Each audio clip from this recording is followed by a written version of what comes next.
Olha, eu vou dar minha opinião aqui, meu palpite, tá? É palpite, gente, né? E não é necessariamente algo que eu quero, porque eu acho que se custar caro demais, for longo demais o período, mas eu acho que ele vem pro Fluminense. Eu acho que tá inviável ele continuar. Eu acho que ele criou uma situação que, claro, ele pode ficar no Galo ainda, né? Tem contrato. Tem um Mas termo eu criou acho que animosidade. que é o Ele por criou enquanto, ele não uma precisava, né? animosidade. criou uma também. situação ali, cara, um climão. Ele criou uma animosidade. Ele quis ficar bem com a torcida, falando, olha, né? Quem amor quer não que... acabou. Eles é que querem que eu saia, é isso que ele tá falando, né? Eles é que deixou querem isso que eu claro. saia. Criou uma situação ali ruim, né? No ambiente do clube, criou uma situação ruim para ele, e fala, vou cumprir meu contrato. Ok. Só que, cara, a situação fica terrível, né? E aí ele... Vamos dizer que ele cumpre o contrato. Ele entra numa questão até parecida com aquele Pablo Castro que estava no Flamengo, o zagueiro, né? Que o Flamengo pagava 600, eu não sei o valor exato, não sei se a Raíza sabe, acho que era 650 mil por mês, ao Pablo, para ele ficar treinando num contraturno, num horário diferente. E aí, o Ilan, se isso acontece, é capaz do Mário, no final do ano, o contrato acaba final de 26, é isso? Pode no meio do ano assinar pré-contrato. É capaz do Mário ainda assinar por mais 3 ou 2 com ele, para depois, né? Cara, se ele fosse jovem... Possível, até 5 anos. É possível. Se ele fosse jovem, eu diria que, cara, ele vai pro Fluminense depois. Ele, com a idade que tá, mesmo se cuidando e tudo mais, que a gente sabe que o Hulk se cuida muito, eu acho que complica bem. Então, não sei se o Atlético tem bala na agulha para manter um jogador desse, com o salário que tem, treinando no contraturno, né? 2,5 milhões treinando separado. E ele quer jogar, né? Você não vai pagar 2,5, uma coisa é pagar 650, né? E o Pablo a foi carreira São dele Bernardo, tá né? acabando. Foi pro São Bernardo. A carreira do Hulk tá acabando. Ele sabe que ele tem pouco tempo. Ele tem pouco tempo. Tem o quê? Mais 2, 3 anos em alto nível? Ele é um cara que se cuidou, que consegue chegar a 39 anos, né? Tá jogando, tá podendo ser um jogador importante, mas a carreira dele tá acabando. E, assim, diante do cenário no Atlético Mineiro, ele tá vendo que não tem projeto esportivo para ele. E o clube querendo, segundo ele, né, o entendimento dele, do staff dele, aposentá-lo ao final da temporada. E aí não é isso que ele quer. E se um jogador na idade do Hulk, em 39 anos, ficar 1 ano sem jogar ou jogar muito pouco, aí é que a carreira dele vai ser ainda mais encurtada, vai acabar mais rápido, né, Garoni? Ô, Garoni, vou te passar essa bola, mas assim, a minha leitura do tom do Hulk é o seguinte, é a leitura de alguém que está ofendido. O Hulk, ele está claramente ofendido com tudo que foi oferecido a ele. Você sente quando uma pessoa está ofendida, né, com uma situação. Então, um cara que está ofendido hoje dentro do clube. Então, assim, eu não consigo ver isso aí sendo resolvido. Já tiveram várias reuniões, já era para ter sido resolvido. Para chegar nesse ponto, de explanar toda essa mágoa que ele está mostrando, essa situação de ofensa que ele está demonstrando, eu acho que já foi bem longe. E tem a questão do Sampaoli também, né? Nem falamos nisso, né? Sim. Que ele tá meio... E a questão do Sampaoli que né? tem rusgas ali, né? Tem uma situação ali ele disse que não. Né? Assim, ele disse em relação à titularidade que, beleza, ele vai continuar trabalhando. Não, ele não falou que não tem. Ele só falou que não exigiu titularidade. Falou. Mas tem climão. Que ele respeita o treinador. Ele falou que respeita o treinador. Tem um climão, tem um climão ali, galera. Garoni. O preparador físico não entra numa, né? Ô, Garoni, e o Sampaoli já disse que quer que o Hulk jogue de costas, né, de costas pro gol e tal, fazendo pivô. Ele não quer isso. Também informação lá do pessoal lá da Itatiaia. O Hulk quer jogar como centroavante, quer jogar da forma como ele sempre jogou. Fala, Garoni. Então, assim, o meu ponto eu acho que primeiro é uma reação do Hulk à fala do Paulo Brax, porque, na verdade, se a gente for olhar a cronologia, você tem a torcida se manifestando, fazendo críticas à diretoria, à SAF, né, por perder um ídolo, por estar abrindo mão de um ídolo, e aí tem a coletiva do Paulo Brax que fala, não, é o maior ídolo da história do Atlético, não abrimos mão do Hulk, deu aquela, sabe, não queremos, tirou um pouco do peso, como se a culpa fosse do Hulk, como se, né, se o Hulk que não tivesse ali chegando no acordo e que a diretoria realmente quisesse o Hulk, valorizava e etc e tal. E aí o Hulk fala, beleza, os caras estão lá falando, tirando deles a pressão, vou dar a minha versão.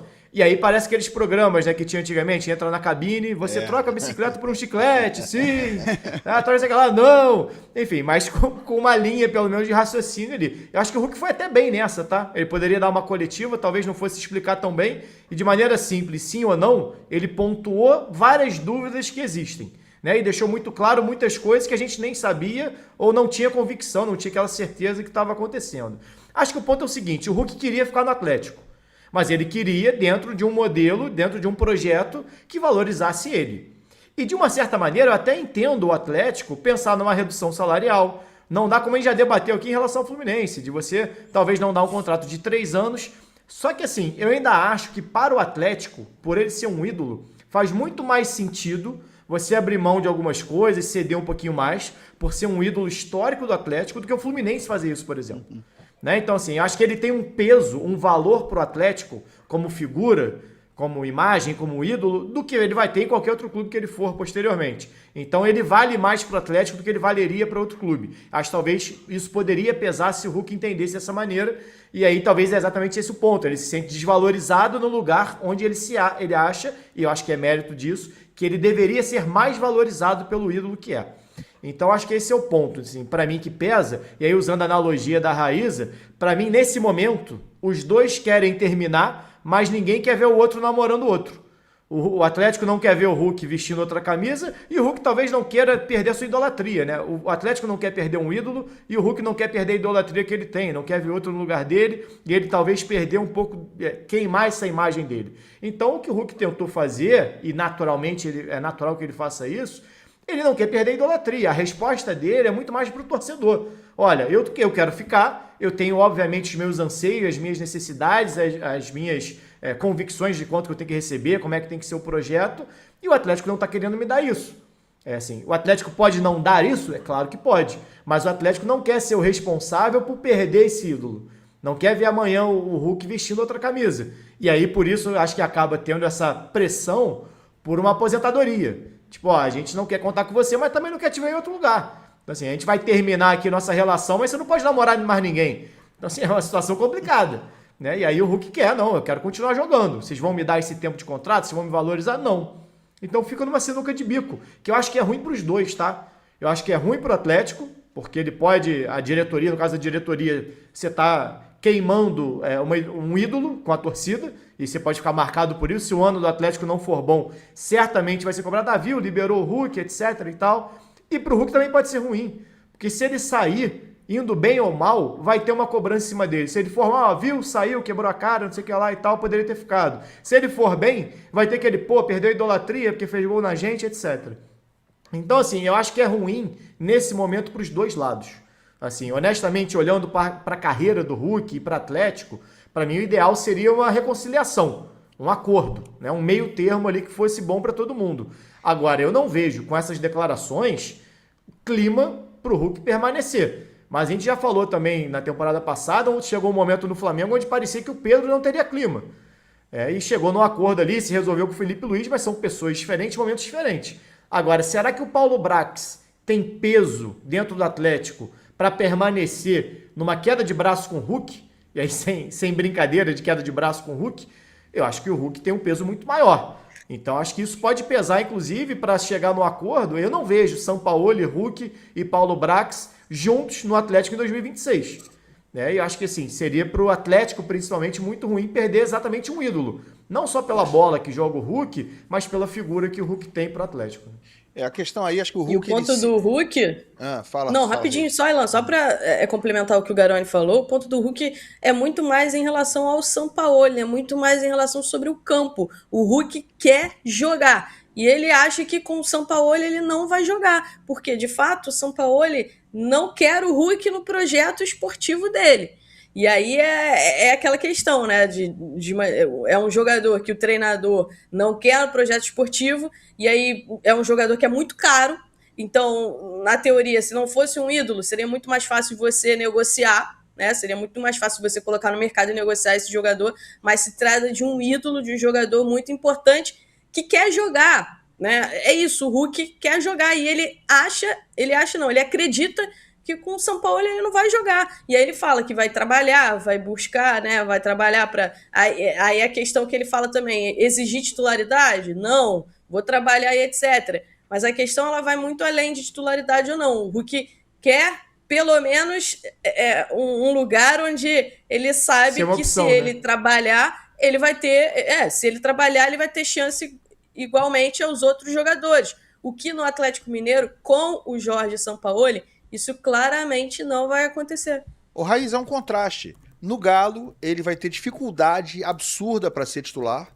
E tá somado a isso uma proposta onde ele vai ser absoluto. Fluminense hoje é um clube sem centroavante. Se tem uma posição onde se chegar hoje, qualquer reforço vai ser titular absoluto, é na camisa 9, né? Não sei se ele vai ser camisa 9, se vier pro Fluminense, ele não é um camisa 9 clássico assim, mas ele será absoluto. Então, é o útil ao agradável. Mais do que isso, o projeto esportivo inclui... O que o Atlético vai disputar esse ano? O que o Fluminense vai disputar esse ano? O Fluminense está montando um time, aparentemente, né, a princípio, está montando um time forte para jogar a fase de grupos de Libertadores. Né? Acabou de trazer o Arana, que é amigo dele. Tem o Otávio no grupo, que é muito amigo do Hulk. Tem o Igor Rabelo. Tem o Guga, que acho que chegou a jogar com o Galo também no Atlético, com o Hulk no Atlético. Então tem uma pequena... E pode chegar o Savarino. Savarino também. Pois é, tem uma pequena legião do Galo, né? Dentro do Fluminense já, ele é amigo de todo mundo. Isso aí também o pessoal lá da Itatiaia me revelou. Ele é muito amigo do Otávio. Tá conversando com esses caras. O Arana parece muito bem impressionado com a estrutura do Fluminense. Deve estar falando com o Hulk. Então, é útil ou agradável no caso, né? Ele tá sem chance no Atlético. Estão querendo forçar uma aposentadoria que ele não quer. E o Fluminense esse ano vai disputar coisa grande. Tá na fase de grupos. Ele vai ser titular absoluto, vai ser ele mais 10, cara. E eu arrisco dizer pra vocês, o Hulk chegando ao Fluminense, ele vira um ídolo instantâneo. A torcida do Fluminense tá assim ontem, né, muito mais do que deveria, na minha opinião, tá numa euforia absurda com a chegada dele. Que é um cara carismático realmente, né? Conquista a garotada, a molecada, tem a coisa do super-herói. Então tá muito carente o Fluminense de um jogador para essa posição. Eu não sei se ele é o jogador ideal, mas ele se encaixaria para chegar e tomar conta da situação. E no Galo, ele está embaixo. Eu só quero fazer um último paralelo aqui para a gente fechar o assunto, no que foi falado aqui pelo Garoni em relação à forma como ele sairia na imagem junto à torcida. Ele não quer sair queimado. Se ele sair, ele não quer se queimar. O Fábio saiu para o Fluminense, e quando o Fluminense joga contra o Cruzeiro, no Mineirão, a torcida do Cruzeiro canta lá a música do Fábio, aplaude o Fábio. Os caras eles saúdam o Fábio como se fosse ainda um grande ídolo do Cruzeiro. Ele saiu com a imagem absolutamente limpa e intocada de tudo que ele fez no Cruzeiro. Por quê? Porque tá muito claro, ou ficou muito claro para a torcida do Cruzeiro, que quem não quis o Fábio foi o Cruzeiro. Na época o Ronaldo, né, tomava conta da SAF. Então o Fábio saiu limpinho da história, mesmo tendo se tornado um dos grandes ídolos da história do Fluminense, tá? Mas ele continua sendo grande ídolo também no Cruzeiro. O Hulk, eu não sei se vai conseguir sair sem nenhum arranhão. Mas se ele sair, eu acho que ele ontem, com o que ele fez nas postagens, ele tentou tirar essa carga toda de cima dele. Ele tá falando, gente, se eu sair, quem tá me empurrando para fora são esses caras aí. Eu vou contar a verdade aqui. Eles querem me aposentar, eles não me ofereceram projeto esportivo, não estão realmente, claramente apresentando nada sólido para mim. É isso que ele tá tentando. Ele piorou as coisas. Hein, Papa? Ele piorou as coisas. Para mim, ele piorou as coisas. Eu acho que ele piorou até mesmo o torcedor, porque o torcedor pode gostar de um jogador, mas eu aposto contigo quanto você quiser. A hora que o bicho pegar, o torcedor vai comprar o barulho do clube. Será? É o clube que ele ama. Será, Papa? Eu não sei, não. Eu acho, cara. Até ontem a gente mostrou faixas aqui da torcida do Atlético, né? Pelo menos uma parte. Tava botando faixa, fora, Brax, né? Respeitem nossos ídolos. Não sei, não. Espera ele assinar contra o clube. Espera ele assinar mas o Fábio não assinou contra o clube, com o Fluminense? Entendeu? Depende da forma que você sai. Cara, se o torcedor ficar convencido que o clube não quis o cara... A torcida do Atlético são bem diferentes do Cruzeiro. Fala, Raíza. Não, o Cássio também foi pro Cruzeiro, né? Eu acho que depende muito de como essa saída ela acontece, né? E depende muito de como é tratado esse fim de relacionamento. Se você tem uma saída... Se o Galo é direto com a torcida e fala, olha... E é o que está acontecendo, tá? O Galo tá se desfazendo de alguns jogadores e trazendo outros. Inicialmente, eu achei que fosse uma contenção de gastos, né? Se livrar de salários altos, mas não, tá fazendo o que o Sampaoli faz sempre quando chega em um time, gente. Isso é praxe do Sampaoli. Ele chega num time e tira as lideranças. Ele tenta sempre minar as principais lideranças. Não foi à toa que eles tiraram... tirou o Arana, não veio de uma temporada boa, o Arana não tá bem. Mas trouxeram o Renan Lodge, que também vem ganhando muito. Estão trazendo o Maicon agora, que também com salário altíssimo. O Maicon tá saindo do Corinthians, indo pro Atlético Mineiro, a pedido do Jorge Sampaoli, né? Mas com salário alto também. Então não é que é só contenção de gastos ali do Atlético Mineiro. Não, é um treinador que está liderando um projeto e é um treinador que tem essa característica de chegar nos clubes e tirar lideranças, jogadores mais antigos. O Sampaoli gosta de fazer isso. E é isso que está acontecendo no Atlético hoje. Bom, para mim, ele vai fechar com o Fluminense. Acho que o Fluminense vai acabar pagando uma parte da rescisão. O Fluminense entende que é um jogador que nesse momento é muito importante, não vai custar tão caro em relação ao que seria comprar direitos de algum outro jogador que fosse mais jovem. Eu acho que vai acabar pagando uma parte, vai acabar tendo um acordo aí pela inviabilidade do ambiente. Isso é um palpite, tá, gente?